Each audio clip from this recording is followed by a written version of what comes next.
Bapak, Ibu, Saudara-saudari, adik-adik, para sahabat Tuhan Yesus di Paroki Santo Yosef Medari dan di Stasi Santo Tomas Sayeken, juga Bapak, Ibu, Saudara-saudari, adik-adik, para sahabat Tuhan Yesus dimanapun Anda berada. Salam semangat, sehat selalu, berkah dalam, dan jangan lupa berbahagia. Marilah kembali kita belajar ilmu sejati pada hari Selasa, tanggal 11 Januari tahun 2022, hari biasa pekan pertama. Kita mengawali belajar ilmu sejati kita dengan berdoa dalam nama Bapa, Putra, dan Roh Kudus. Amin.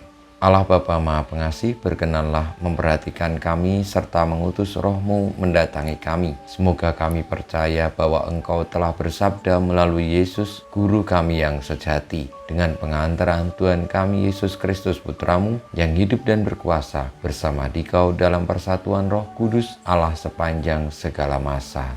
Amin. Para sahabat Tuhan Yesus terkasih, kita akan belajar ilmu sejati dari Injil Yesus Kristus menurut Markus bab 1 ayat 21b sampai dengan 28. Pada suatu malam Sabat, Yesus masuk ke dalam rumah ibadat di kota Kapernaum dan mengajar di sana. Orang-orang takjub mendengar pengajarannya, sebab ia mengajar mereka sebagai orang yang berkuasa. Tidak seperti ahli-ahli Taurat. Dalam rumah ibadat itu ada seorang yang kerasukan roh jahat. Orang itu berteriak, "Apa urusanmu dengan kami, hai Yesus orang Nazaret? Engkau datang hendak membinasakan kami. Aku tahu siapa engkau, yakni yang kudus dari Allah."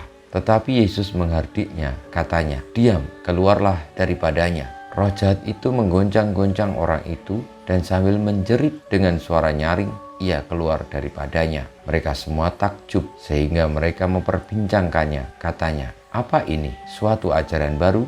Guru ini berkata-kata dengan kuasa. Roh-roh jahat pun ia perintah dan mereka taat kepadanya." Lalu tersebarlah dengan cepat kabar tentang Yesus ke segala penjuru di seluruh daerah Galilea.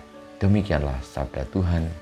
Terpujilah Kristus. Ibu, bapak, saudara-saudari, adik-adik, para sahabat Tuhan Yesus, ketika Tuhan Yesus mengajar di rumah ibadat di Kapernaum, orang-orang pada takjub mendengarkan pengajaran Tuhan Yesus yang begitu indah, begitu benar. Bahkan mereka semua juga merasakan bahwa Tuhan Yesus mengajar sebagai orang yang penuh dengan kuasa. Termasuk roh-roh jahat pun paham ketika mendengarkan apa yang diajarkan oleh Tuhan Yesus, langsung mengenal bahwa Tuhan Yesus adalah yang kudus dari Allah, yang bahkan dengan kata-katanya saja Tuhan Yesus bisa membinasakan roh-roh jahat itu.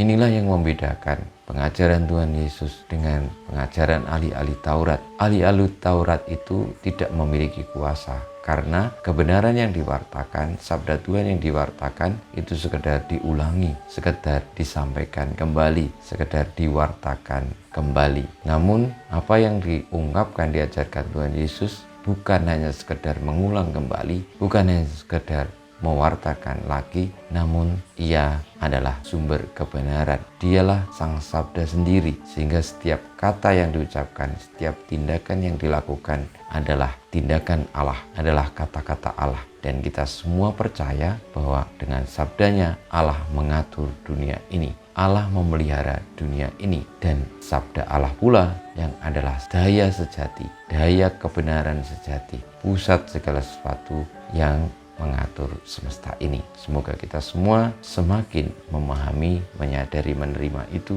sehingga kita boleh hidup di dalam sabdanya yang penuh daya, dan akhirnya kita bergerak dari Allah menuju pada Allah, dan hidup kita pun penuh berkah Tuhan karena senantiasa didayai oleh sabdanya. Kemuliaan kepada Bapa dan Putra dan Roh Kudus, seperti pada permulaan, sekarang, selalu, dan sepanjang segala abad. Amin. Ya Yesus, jadikanlah hati kami seperti hati-Mu. Tuhan bersamamu dan bersama rohmu, kita semua hidup kita, perjuangan kita untuk hidup karena daya sabda Allah, dituntun kepada kebenaran sejati, senantiasa dibimbing, dilindungi, dan diberkati oleh Allah yang Maha Kuasa, Bapa, Putra, dan Roh Kudus. Amin.